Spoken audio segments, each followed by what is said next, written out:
Welcome to the Informed Pregnancy and Parenting Podcast. I'm your host, Dr. Elliot Berlin. My guest today was born in Kiev, Ukraine, but moved to Alabama with her family at age 7. She was drawn to a creative career path and went to the film industry, graduating from USC. Now, pregnant with her second child, she's here to discuss her personal evolution from her first pregnancy and birth to her current preparation for baby number 2's arrival. Anastasiya Kukhtareva, welcome to the podcast. Thank you so much for having me. First of all, I'm lucky in that I've known you in both pregnancies, and you have an amazing energy and a great outlook on things in general, and just like a nice analysis. You have a very nice analytical mind. So it's always a joy for me to spend time with you.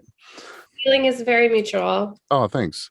And you have a pretty unique story about your pregnancies and birth experience number 1 and plans for birth experience number 2. Without further delay, let's jump right in. So you moved to the U.S. when you were 7. Did you speak any English? I did not, but I learned to speak English mainly from watching TV and books on tape from the library. Enough. I mean, that's a pretty young age to do that. Was there no like immersive English for immigrants program? No, I mean, it's funny because I've blocked out a lot of those first few months, but the school principal actually took time to sit with me and like kind of help me with pronunciation and all of that. So I feel like that's kind of how I learned, and just immersion. I mean, kids are like sponges, and we were lucky enough to be here when I was so young that it wasn't as much of a, I mean, it was obvious. Clearly, I don't remember a lot of it actually, like the first few months, but I don't know, by like 6 months, my mom was like, you were fluent, you know. What language do you currently speak to your parents in? We speak Russian. But your English, I was saying before, has no detectable, at least not to me, accent. Yeah, I mean, I think that's linguistically, if you learn a language before you're like 8 or 9, you can hear the differences. Like I've learned this now that like speaking to linguists, like you stop hearing sounds, which is why if people try to learn a language later, they have accents because they can't hear the differences. You just barely made the cutoff. Right, exactly. All right. So your parents are both physicists. Mm-hmm.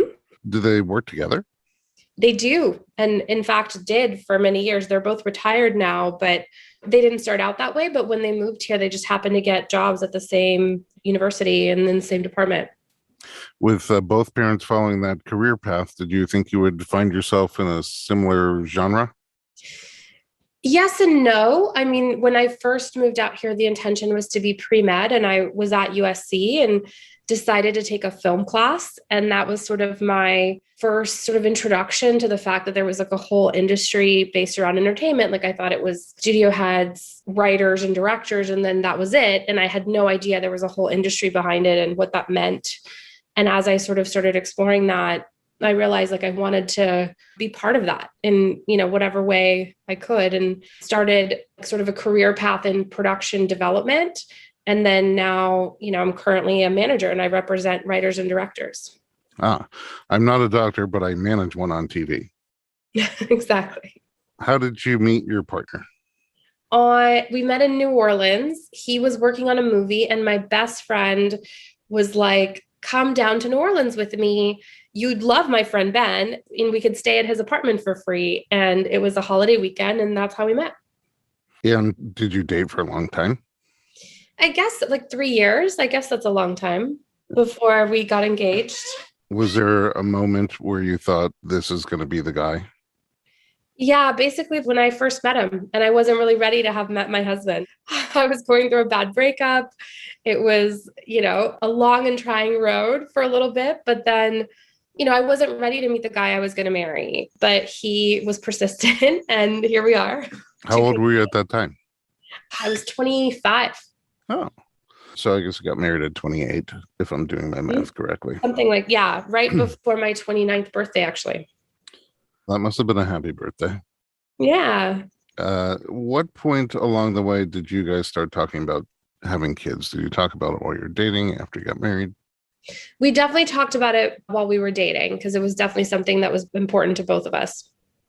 Did you have thoughts about when you might have kids or how many you might have?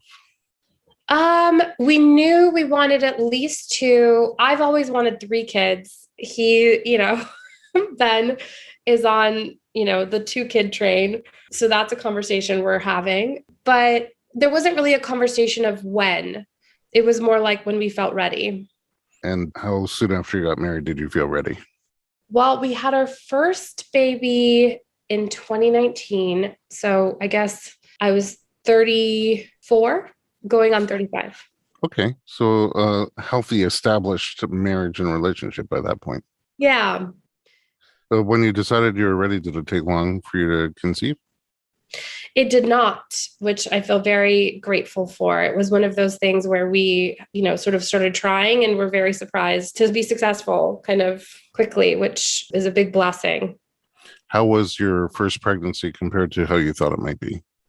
I was always very apprehensive about pregnancy because it felt like such a bizarre thing where you sort of lose control of your body. But it ended up, I had like morning sickness and nausea for about 5 months. So that was a bit challenging. But overall, I kind of enjoyed it, which was surprising to me.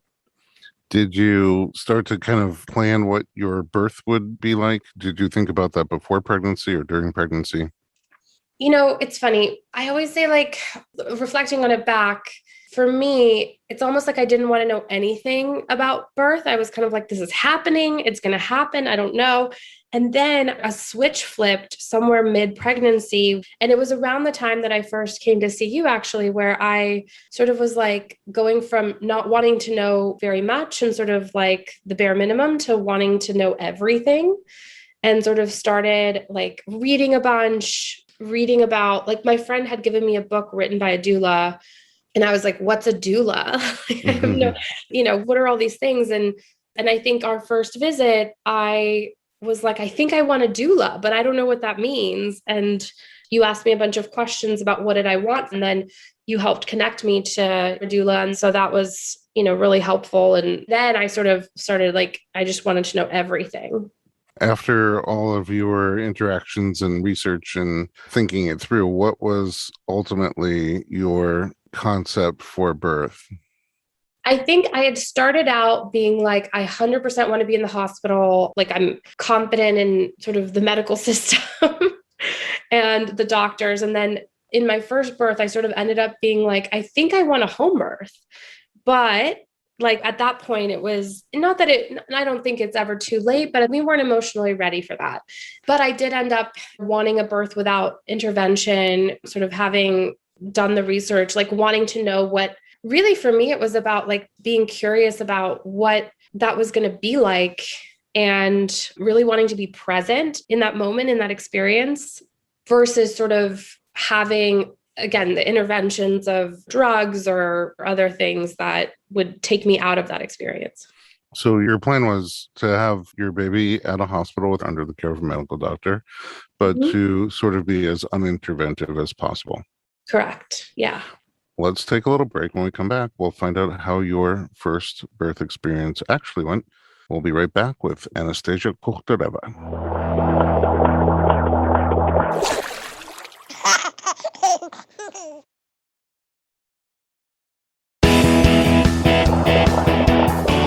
Welcome back to the Informed Pregnancy Podcast. We're talking to Anastasiya Kukhtareva, and once the birth plan was set in place, you ultimately went into labor. How did you know? I started having contractions, I think it was a Wednesday night, actually, after dinner with my friends. So I kind of knew, except they were pretty irregular at that point. And of course, we were calling our doula every, 2 hours. Like asking her a bunch of questions as first-time parents, I'm sure do, and we spent the next days at home, bouncing on the ball and kind of doing all the things that, walking around and doing a bunch of the things that we had read about and, practiced and talked about. And that was my favorite part of labor before we went into active labor, which was just me puking. Oh, I have a bunch of questions before you start puking. First of all, where were you in relation to your estimated due date? He was born on Friday, so I guess it started 2 nights early. Before your due date? Yeah, but he was born on his due date. Oh, wow. That's rare. And then You said you started having contractions, but they weren't regular. Had you been feeling any activity before that, like Braxton No, Hicks or nothing? Okay. And then once it started, was it on the more frequent side, just not on a specific pattern? it was very irregular. And that's kind of what was at first confusing. And later, I've sort of talking to a few people, it may have to do with positioning. He was in a different position, which is why sort of what's it called? Not active labor, sort of a good amount of time. Do you remember what those early surges felt like? I remember that they were manageable and eventually they did get more and more intense. But, it felt like it was definitely something I could handle. Okay, so your early contractions started around 8 or 9 p.m. And then how soon after that did it turn into active labor? Around 5 or 6 p.m. the next day. Okay, so already almost 24 hours. Mm-hmm. And are you home at this point? At this point, we're home. Like I said, I puked and the contractions started getting more regular. And so we decided to go get in the car and go to the hospital. What signified to you that you had switched to active labor? Well, partly the puking, partly the contractions getting more intense. Do you remember where you felt the intensity? What's funny is I don't. I just remember it being, much harder to sort of breathe through. What happened when you got to the hospital? So at the hospital, we met our doula at the door and she helped me to the room.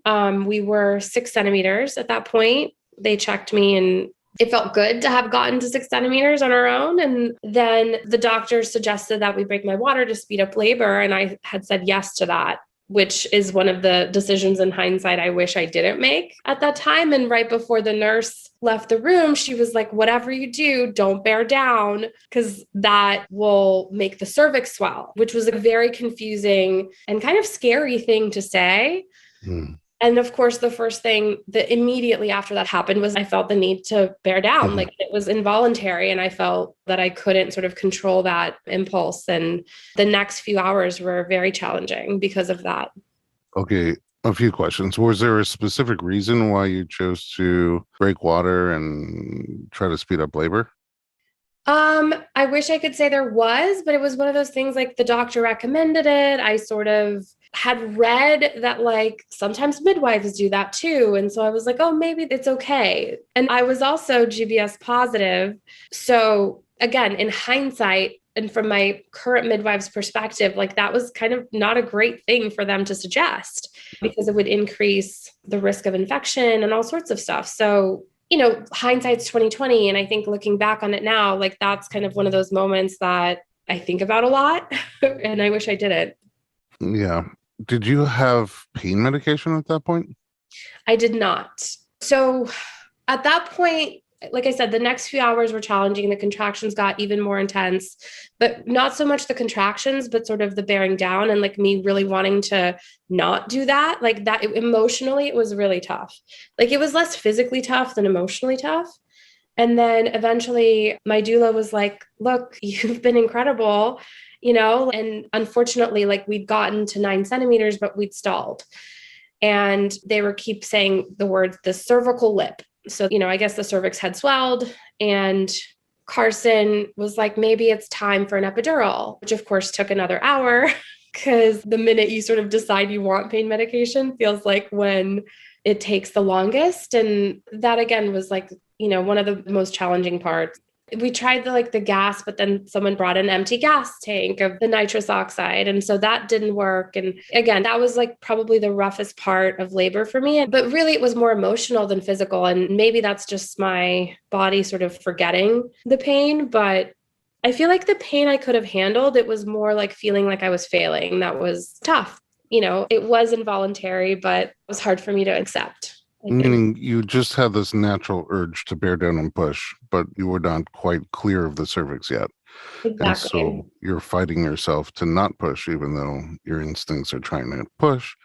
And then when your cervix started to swell, you felt like you failed yourself. Exactly. No. And later we found out again, it was because of positioning, but honestly didn't fully understand until I started talking to midwives. So you're close to the end at this point. I mean, if you're already 9 centimeters, you've done a lot of work on your own and you get the epidural then?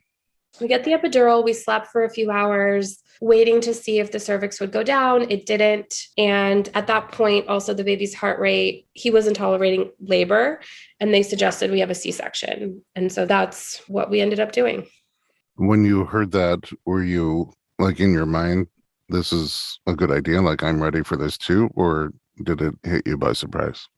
It hit me by surprise. And frankly, I was devastated because I had, I didn't really sleep with the epidural, but I had sort of been like, okay, great. Like, let's do this. I'm excited. Like, we got the epidural. We're going to relax and do this. And then it was sort of out of the blue. They were like, actually, no, it's not going to happen. And in fact, we're going the surgical route. I guess both physically and emotionally, how was the cesarean birth for you once it was happening? I was trying to be zen about it. Like I was trying to sort of meditate and breathe, but it was hard because there was a lot of chatter in the room. Mm-hmm. And there was some conversations about, like, I think the doctor said something like, oh, your abs are so tight, which is just felt to me like very inappropriate. And it was something I talked about at post-birth. I was like, you guys really can't do that while someone's on the operating table. And so that was really frustrating. And I was trying to sort of not make a fuss, mostly because I was just focused on just trying to relax. Because for me, like surgery is a big deal and it was terrifying for me. And like I'd made every decision to avoid it, basically, including the hospital I chose, with the low cesarean rates and sort of the way that I had wanted to go about everything. And then I'd listened to your podcast about cesarean birth to sort of prepare, like in case it happened. So I sort of knew what to expect. And I knew the things that I could have asked for. But in the moment, I just was, like I said, just trying to stay calm and sort of be present in the birth of my baby versus in the feelings. Well, that makes sense. Also hard to do. And it's a weird mix, giving birth and having surgery at the same time. Right. That said, did the procedures go well? Yeah, everything went well. They did a really great job. Like I have a beautiful scar that's very minimal, and our baby was healthy and, all of those things. Flash forward, you're pregnant again and very close to the end. How many weeks now? It's going to be 38 weeks tomorrow. Okay, 38 weeks tomorrow. And you have a plan again for the second birth. So we're going to take a break. When we come back, we'll talk about your plans for your upcoming birth. Don't go anywhere. We'll be right back.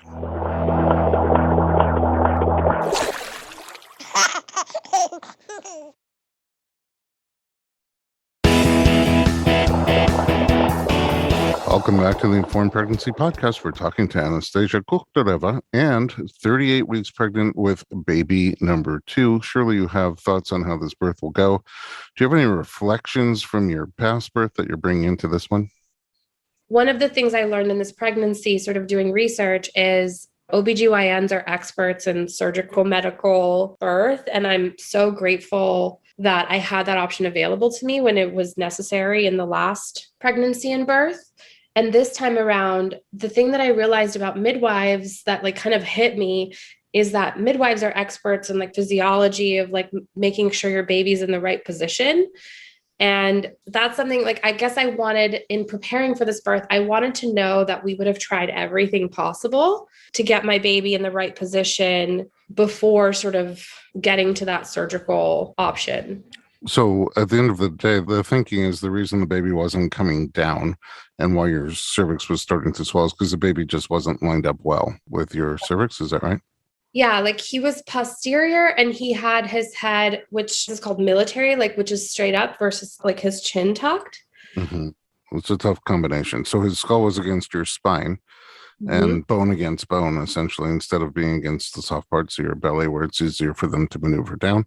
And then also his neck was sort of extended back. So hard for the descent to take place that way for the baby. Right. But the thing is like no one really told me that, until after the birth. And I sort of was like, well, I feel like at least learning sort of more about the way that midwives approach birth, that would be something that we'd at least have a sense of and be able to sort of do movement or other things that could help baby get into the best position possible.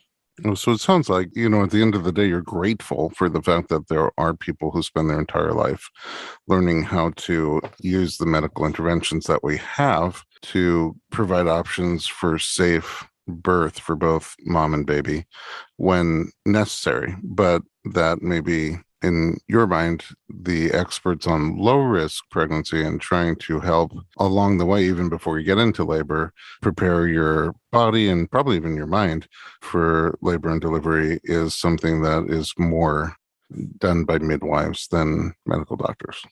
Right. I mean, and I think it's like the preventative model versus sort of the reacting to the situation. And yeah, absolutely. I'm so grateful that, I had such wonderful surgeons. The thing I didn't mention is I had two surgeons, two female surgeons, and one of them was like complimenting the other. It was kind of cool to see two surgeons sort of like geeking out over each other, which was again bizarre because I was the one on the table, but it was interesting in hindsight. Okay, so now you're 2 weeks away. What is your plan for this upcoming birth? So I guess the plan is to give birth at home under the care of a midwife.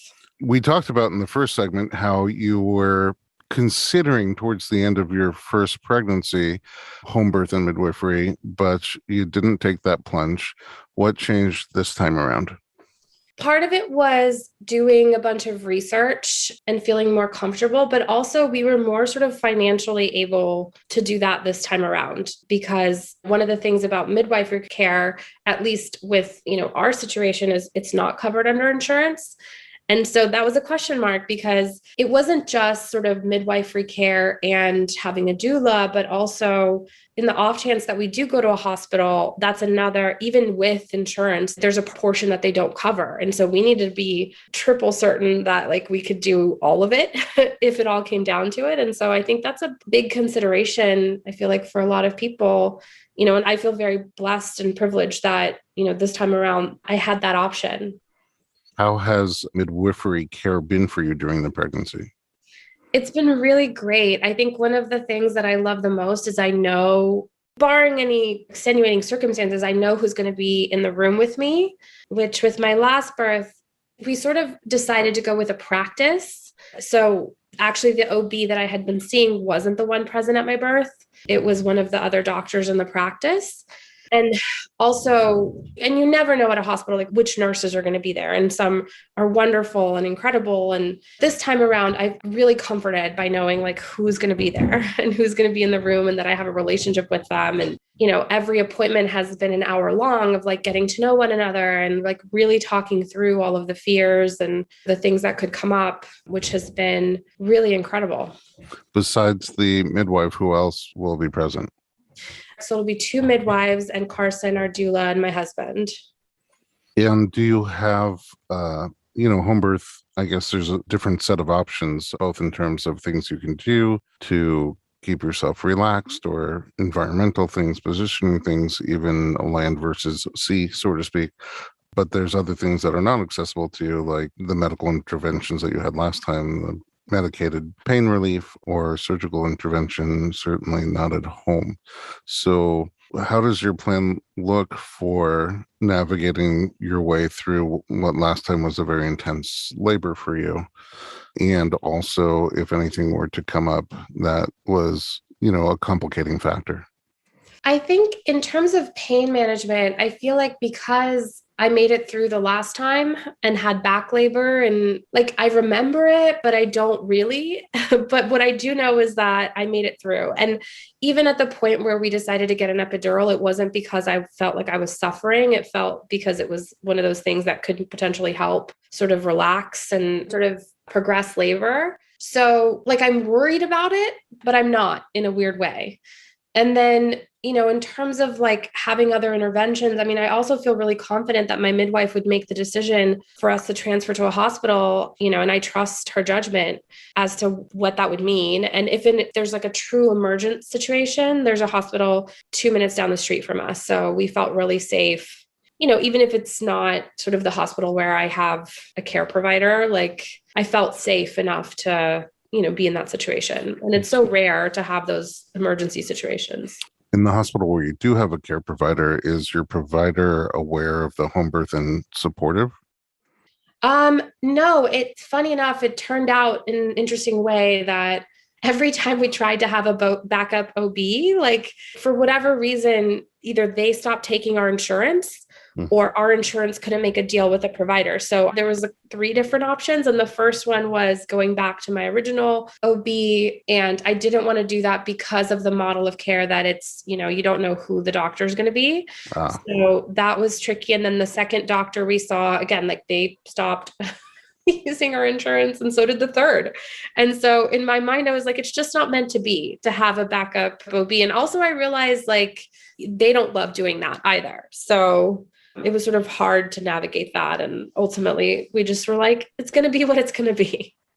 Have you been doing things to work on the position to try to encourage a better position this time? Yeah, I decided to take a belly dancing class. Partly it was something I wanted to do for myself as like, I don't know if sexy is the right word, to not to feel sexy, but to feel just something for me, something that like I'd always wanted to do. And partly because one of the midwives I talked to was like, that's what I would have you do because you're shorter and, it just helps to kind of get into your muscles for movement. Is it a pregnant belly dancing class? Well, the instructor, she danced while pregnant and it helped her give birth in Brazil, which is, one of the highest C-section rates in the entire world. And she was like, that really helped me. And I don't know, it was almost random. I just felt a connection to her when I talked to her and was like, let's do this. It's kind of a random thing that I decided to do, but it sounds like you're enjoying it. I'm enjoying it very much. And actually like in doing some research, I guess like belly dancing, I don't know like the history, so I can't really speak to it, but something I read essentially alluded to the fact that like belly dancing was used to like alleviate menstrual cramps and help with labor. And that's something like women did in order to help progress labor, which I found fascinating. So it's something that you might use once labor starts. Potentially. It's a tool that you have accessible to you now. Yes. Anything else that you're doing to work on positioning? Aside from just kind of doing a lot of like on my hands and knees to try to prevent the baby from going posterior again. But I'm not like, I've heard of the spinning babies classes and I have done some of those exercises as well, but I wish I could say I was more consistent with all of that. I'm excited for you as you get into birth number 2. I know you've done a lot of work, really mind, body work, mind, body, spirit work, getting ready for this experience. And it sounds like you've left space for the possibility that your plan may change, your A plan may change, and you have a backup idea and that you're open to it if it's necessary. And, we're getting close. So hopefully in the next couple of weeks, you'll have a great experience, and whatever your experience is, we'll come back and see how it went. Yeah, I'm excited. I feel really good about it. I think for me, it's about just knowing that we're going to try all the things or all the tools at our disposal. And I think this time around, like if I have to have a cesarean again, then that's what it's going to be. I really tried to let go of control last time and I thought I was successful, but I really wanted to be successful at sort of just like surrendering. I guess that's one of the words I keep hearing when it comes to birth in general is just surrendering. Mm-hmm. And that's easier said than done, I think. Anastasia, thank you so much for being on and sharing your story. As I mentioned at the beginning, you have a really great mind for analyzing things and recapping them. And also you're willing to share your story, your very personal story, so that other people can learn from it and just hear different experiences as they prepare for their own births. And for that, I'm grateful. I look forward to seeing you after you have this baby and learning how the second birth went down for you. Thank you so much. It was such a pleasure. And at home, thanks for listening to the Informed Pregnancy Podcast. If you would like to connect with us, visit us on Instagram at Dr. Berlin. It's DOCTORBERLIN.